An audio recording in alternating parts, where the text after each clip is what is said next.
Hello everyone, welcome to my YouTube channel. तो आज हम 2 जुलाई फर्स्ट शिफ्ट का सीडीपी का पेपर सॉल्व करेंगे और आप लोगों के कितने नंबर पर रहे हैं कमेंट करके अवश्य बताएं। और जो लोग सीटेट की तैयारी कर रहे हैं, जिन लोगों ने सीटेट का फॉर्म फिल कर दिया है, वो भी चैनल पर बने रहें। जल्द ही सीटेट की फुल प्रिपरेशन आपको चैनल पर कराई जाएगी। तो सबसे पहला प्रश्न है आपका, घर और स्कूल के माहौल से प्रभावित अधिगम इन बातों को उजागर करता है: केवल अनुकूलन, प्रतिवर्त नियंत्रण, पर्यावरणीय कारक, आनुवंशिक निर्धारणवाद। तो देखो, हमारा घर और स्कूल, ठीक है, ये क्या है? यानी ये एक पर्यावरणीय माहौल है बच्चे को, यानी पर्यावरण के घटक हैं हमारे स्कूल और घर। तो राइट आंसर आपका हो गया पर्यावरणीय कारक। आगे बढ़ेंगे। किशोरों को स्वायत्तता की आवश्यकता होती है क्योंकि वे प्रतिक्रियाओं पर निर्भर हैं, उनके पास तर्क की कमी है, वे बच्चे हैं, वे स्वतंत्रता चाहते हैं। तो देखो, सबसे पहले यानी वो प्रतिक्रियाओं पर निर्भर नहीं है क्योंकि वो किशोर हो चुके हैं और किशोर अवस्था में बच्चे ज़्यादा से ज़्यादा तर्क करते हैं। तो ये भी ऑप्शन आपका गलत हो गया। और वो अब बच्चे नहीं हैं, यानी बाल्यावस्था से ऊपर जा चुके हैं। तो राइट आंसर है वे स्वतंत्रता चाहते हैं, यानी किशोरावस्था है वो ज़्यादातर स्वतंत्रता चाहती है। अगला प्रश्न है आपका, आधुनिक कक्षाओं में शिक्षक की भूमिका मुख्य रूप से इस प्रकार होती है। यानी हमारी जो आधुनिक कक्षाएं हैं, ठीक है, परीक्षक, नियंत्रक, व्याख्याता या फिर सुविधाकर्ता। तो राइट आंसर आपका क्या होगा? राइट आंसर आपका होगा ऑप्शन नंबर डी। देखो, यानी आधुनिक कक्षाओं में एक परीक्षक की तरह भी नहीं हो सकता, सिर्फ व्याख्याता नहीं है और नियंत्रक भी नहीं है। यानी शिक्षक को क्या कहा गया है? शिक्षक को एक सुविधाकर्ता कहा गया है। यानी बच्चा स्वयं से सीखता है, लेकिन शिक्षक क्या है? उसमें सुविधा प्रदान करता है उसको, यानी सीखने में मदद करता है।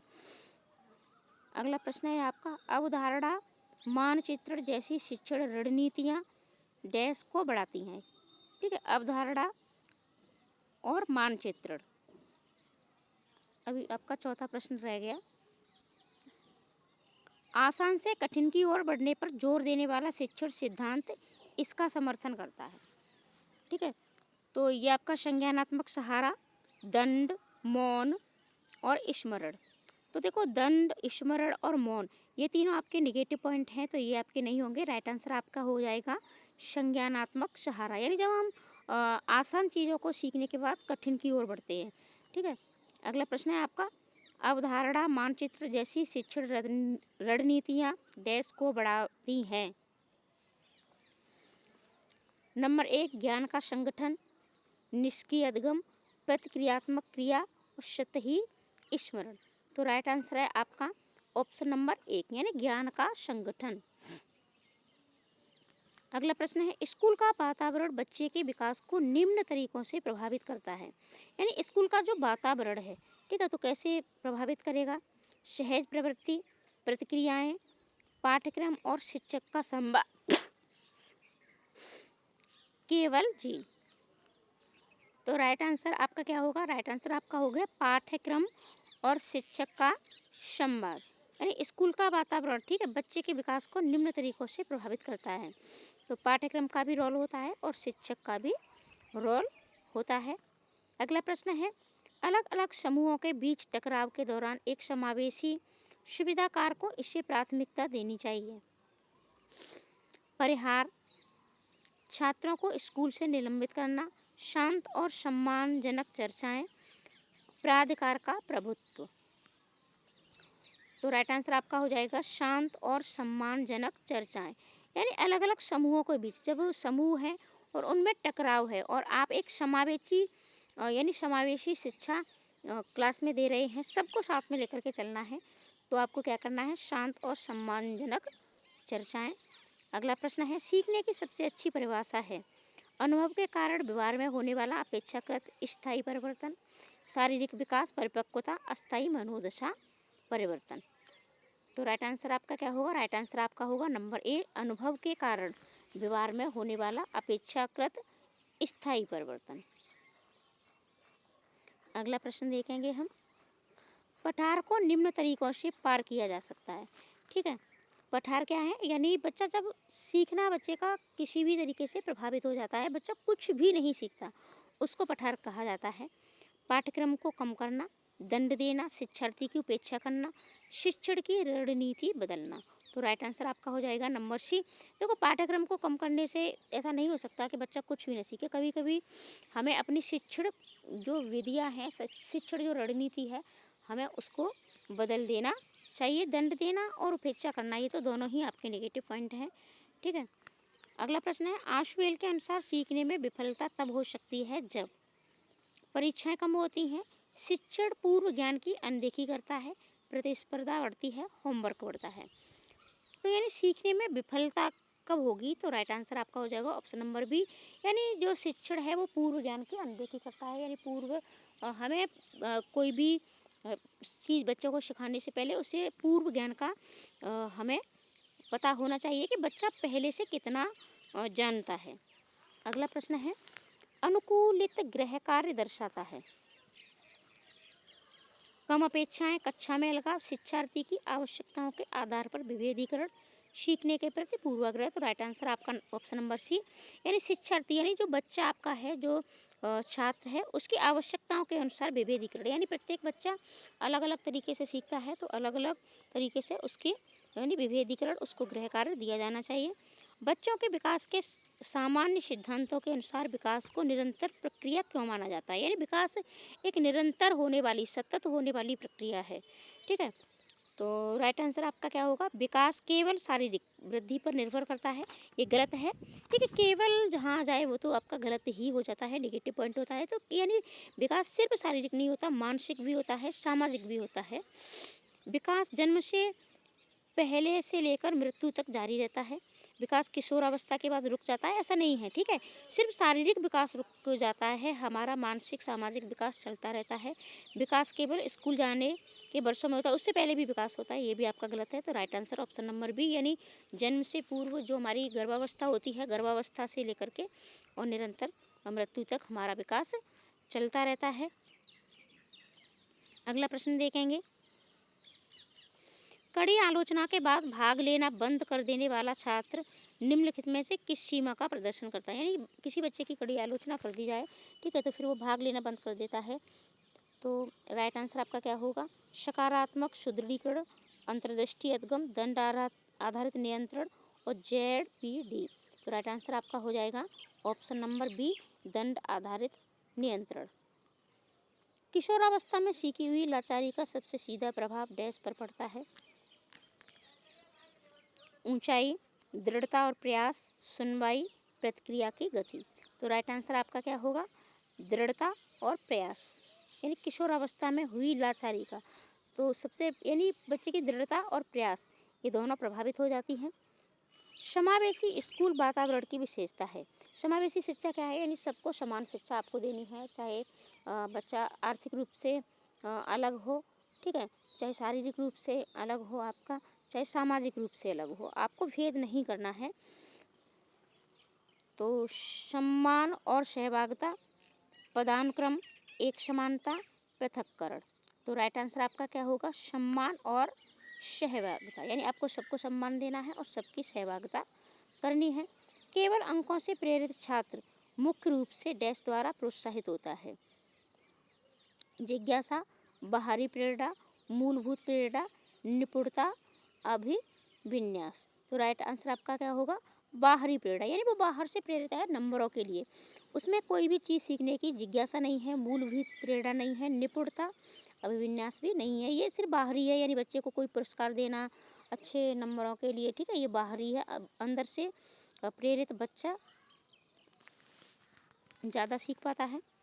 थॉर्नडाइक का प्रयास एवं त्रुटि अधिगम सीमित है क्योंकि यह संज्ञान की उपेक्षा करता है, अंतर्दृष्टि को प्रोत्साहित करता है, ZPD का समर्थन करता है, अमूर्तन को बढ़ावा देता है। देखो ZPD आपका थॉर्नडाइक ने दिया नहीं है, अंतर्दृष्टि भी नहीं दिया है।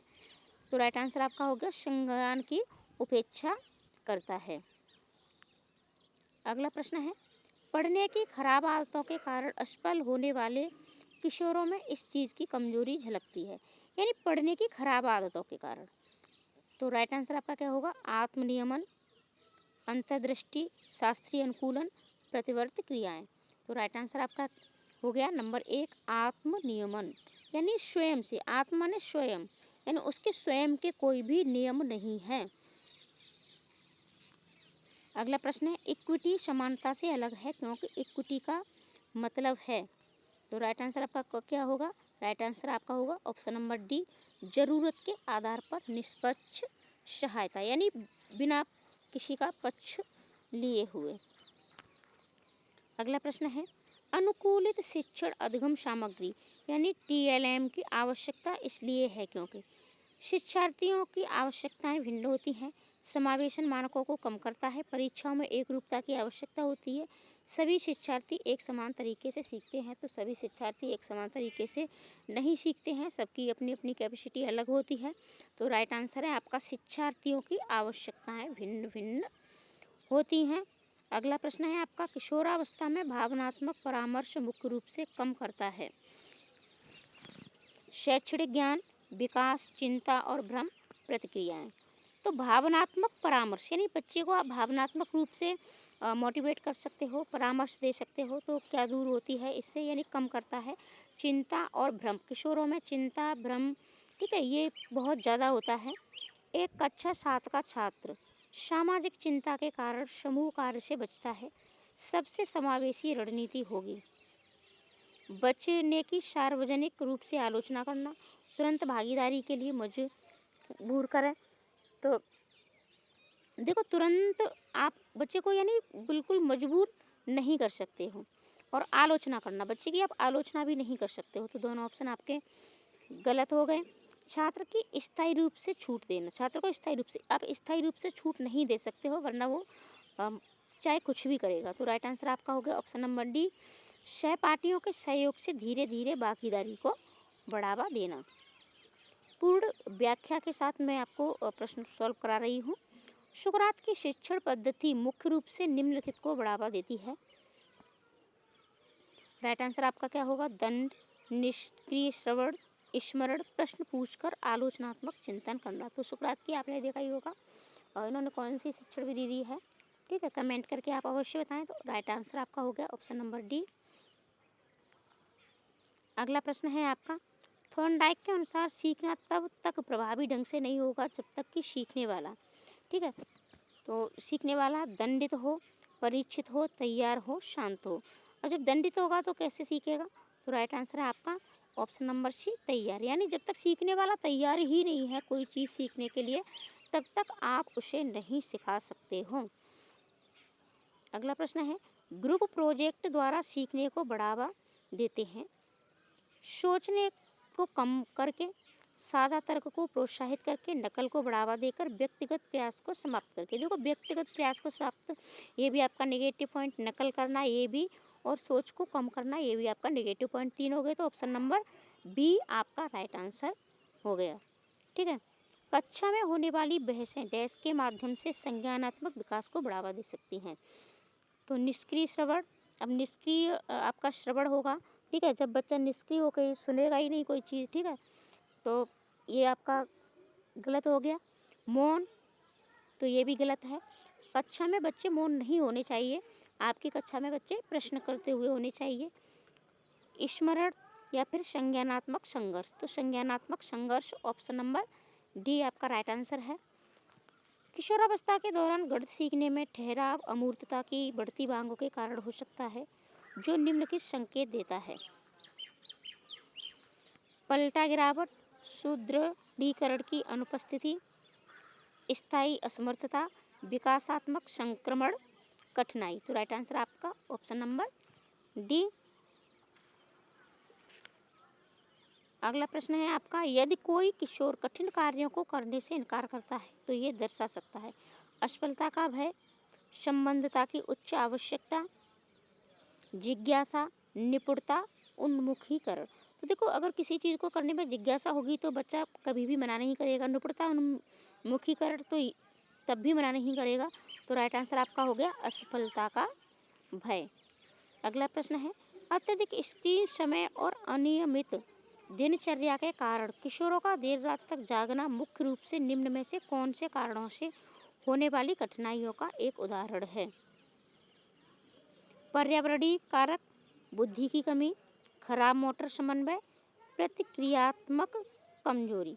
तो राइट आंसर है आपका पर्यावरणीय कारक, यानी अत्यधिक स्क्रीन समय, बच्चा पूरे दिन मोबाइल चलाता है, अनियमित दिनचर्या है, तो ये कहीं ना कहीं उसका ये घर का माहौल, ठीक है, या फिर उसके जो आसपास पड़ोस का जो माहौल है उसका उस पर बच्चे का ज़्यादा प्रभाव है। ठीक है, घर, विद्यालय, परिवार, आसपास पड़ोस, ये सभी चीज़ें हमारी पर्यावरणीय कारकों में आती हैं।